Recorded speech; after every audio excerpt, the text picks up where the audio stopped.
Assalamualaikum warahmatullahi wabarakatuh.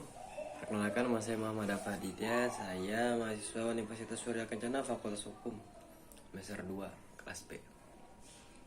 Jadi saya akan sedikit mereview kembali apa yang telah dijelaskan oleh Ibu Dr. Heni di matkul Hukum Pidana Senin kemarin. Yang pertama, saya akan menjelaskan tentang pengertian hukum pidana atau Strafrecht. Hukum pidana ini terbagi menjadi dua, yaitu hukum pidana material dan hukum pidana formal. Hukum pidana material atau bisa kita sebut juga hukum pidana objektif atau hukum pidana substantif atau ius poenae, atau dalam bahasa Inggrisnya criminal act atau substantive criminal act,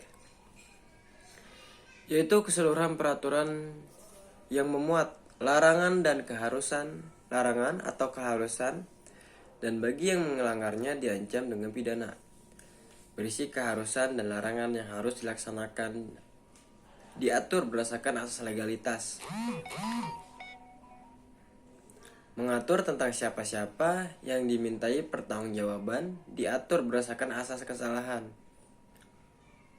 Contohnya KUHP dan beberapa peraturan di luar KUHP. Jadi hukum pidana material ini isinya adalah pasal-pasal, sanksi-sanksi gitu, yang dimana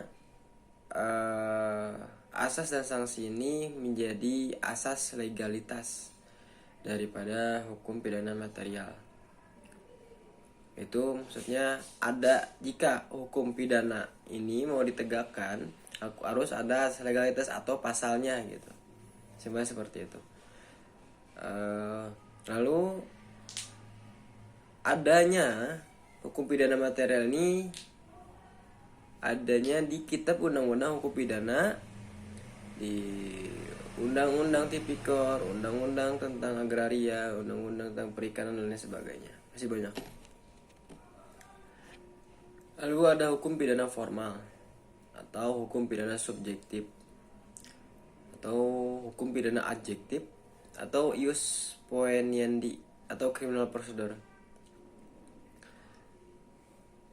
Criminal procedure atau hukum pidana formal itu keseluruhan peraturan yang memuat hak dan atau cara-cara negara untuk memberikan pemidanaan terhadap orang-orang yang melakukan perbuatan yang terlarang atau tindak pidana, merupakan hak negara yang dilakukan oleh aparat penegak hukum atau criminal procedure. Contohnya KUHP atau Undang-Undang Nomor 8 Tahun 1981. Jadi hukum pidana formal ini adalah tata cara untuk menegakkan hukum gitu. Tata caranya seperti apa gitu kan? Ada yang mulai dari laporan, masuk ke penyidikan, penangkapan, pencarian alat bukti-bukti, serahkan ke jaksa, hingga proses pengadilan hingga diputuskan bahwa hukum itu harus ditegakkan atau tidak di situ. Atau korban ini atau tersangka ini perlu di penjara, perlu diberi sanksi atau tidak. Lalu pembagian hukum Kitab Undang-Undang Hukum Pidana dibagi menjadi dua. Dibagi menjadi dua, yaitu hukum pidana umum yang bersifat umum yang berlaku untuk seluruh lapangan hukum pidana yang baik terdapat dalam KUHP maupun di luar KUHP. Diatur dalam buku 1 yaitu pasal 1 sampai pasal 103, yang dimana ini mengatur tentang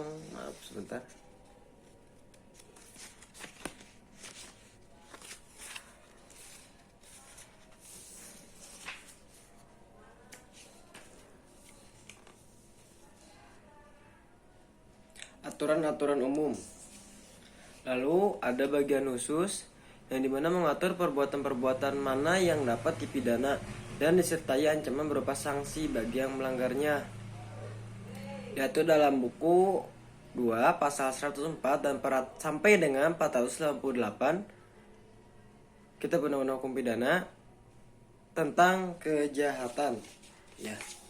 Lalu dalam buku 3 ada pasal 489 sampai dengan pasal 569 tentang pelanggaran.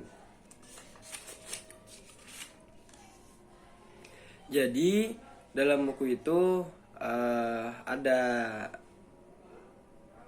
3 buku dalam KUHP itu. Yang pertama buku yang memuat tentang aturan-aturan umum, yang kedua buku yang memuat tentang aturan-aturan umum, yang kedua buku yang memuat tentang kejahatan, yang ketiga ada buku yang memuat tentang pelanggaran. Lalu berlakunya hukum pidana menurut waktu atau locus temporis didasarkan pada asas legalitas atau principle of legality, nullum delictum nulla poena sine previa lege penali.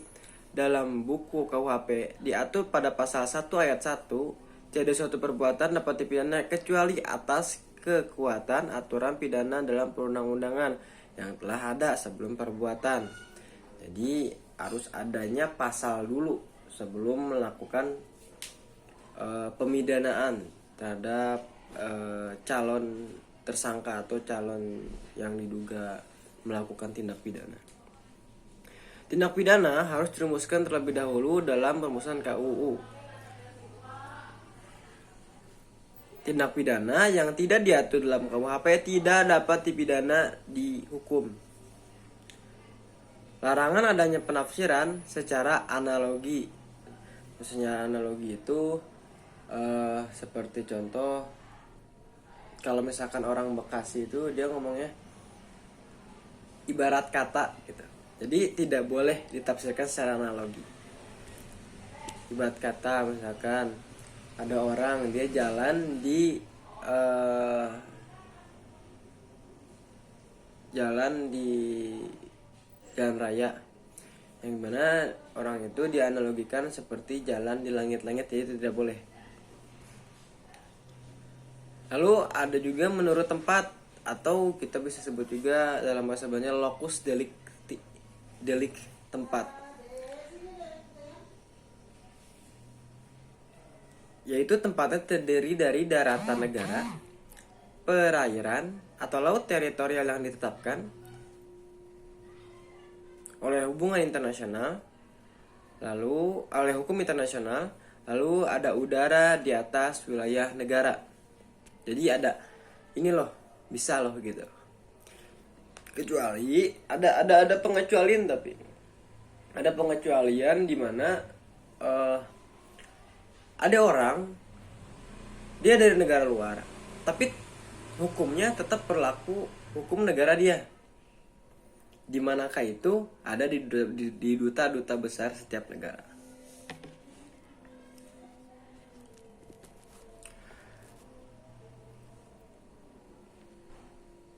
Lalu kita lanjut lagi. Berdasarkan hal tersebut berlaku beberapa asas, yaitu asas teritorial pasal 2 KUHP. Pasal 2 KUHP, biar saya bacakan bentar ya. Pasal 2 KUHP. Yang dimana isinya ketentuan pidana dalam perundang-undangan Indonesia diterapkan bagi setiap orang yang melakukan sesuatu tindak pidana di Indonesia. Jadi dalam pasal 2 ini diatur bahwa ketentuan pidana yang ada di Undang-Undang Indonesia ditetapkan atau diterapkan bagi setiap orang yang melakukan sesuatu, apapun itu, tindak pidana di Indonesia yang tercatat. Ingat asas legalitas tadi. Lalu ada ada asas personal atau national aktif, ada di pasal 5 KUHP.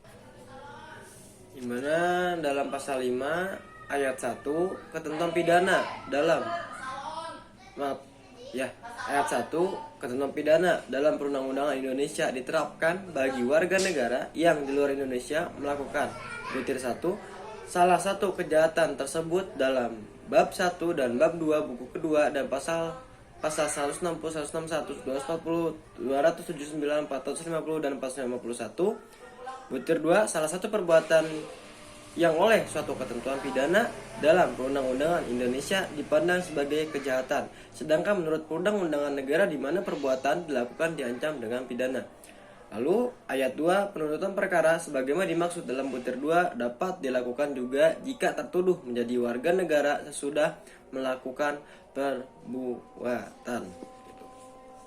Jadi itu asas personal atau nasionalis aktif.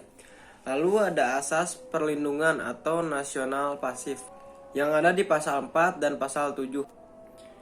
Pasal 4, ketentuan pidana dalam perundang-undangan Indonesia diterapkan bagi setiap orang yang melakukan di luar Indonesia. Itu mencakup kejahatan yang ada di buku 2. Lalu juga pelanggaran yang ada di buku yang ketiga. Lalu selanjutnya ada di asas perlindungan yang ada di pasal 7. Ketentuan pidana dalam perundang-undangan Indonesia berlaku bagi setiap pejabat yang di luar Indonesia melakukan salah satu tindak pidana sebagaimana dimaksud dalam bab 28 buku kedua.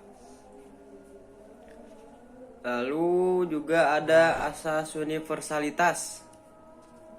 Lalu ada juga asas ekstradisi atau penyerahan atau bantuan hukum yang bersifat internasional gitu. Jadi orang-orang itu bisa membawa bantuan hukum atau penasihat-penasihat hukum jika dia dari warga negara Belanda, misalkan dia melakukan pelanggaran, maka dia boleh untuk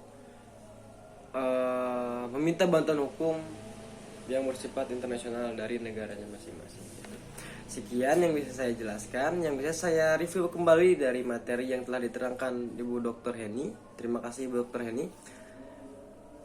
Billahi taufiq wal hidayah, mastata'tum, billahi sabil haq. Assalamualaikum warahmatullahi wabarakatuh.